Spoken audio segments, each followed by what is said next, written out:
జిల్లా సూళ్లూరుపేట పట్టణంలో కాంగ్రెస్ పార్టీ నాయకులు డి మధుసూదన్ రావు మీడియా సమావేశం నిర్వహించారు.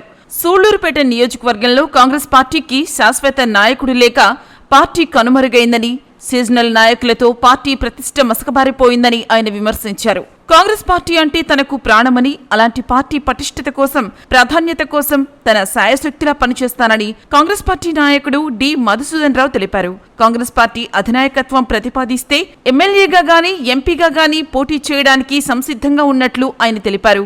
పార్టీ సీటు ఇవ్వకపోతే పార్టీ పూర్వ వైభవం కోసం గట్టిగా పనిచేస్తానని ఈ సందర్భంగా ఆయన తెలియజేశారు. మధుసూదన్ రావు మంచి చురుకైన నాయకుడని, అలాంటి నాయకుని సేవలు సూళ్లూరుపేట నియోజకవర్గంకు అవసరమని, దాంట్లో భాగంగానే ఈ మీడియా సమావేశానికి రావడం జరిగిందని పీసీసీ ఉపాధ్యక్షుడు ఉడతా వెంకటరావు యాదవ్ అన్నారు. 2009వ సంవత్సరంలోనే ఎమ్మెల్యే అభ్యర్థిగా మధుసూదన్ రావు పేరు వెలుగులోకి వచ్చి కొన్ని అనివార్య కారణాల వలన సీటు కోల్పోవడం జరిగిందని ఆయన తెలిపారు. న్యూస్ అండ్ అప్డేట్స్ కోసం ప్లస్ న్యూస్ ఛానల్ ను సబ్స్క్రైబ్ చేసుకుని బెల్ ఐకాన్ ను ప్రెస్ చేయండి.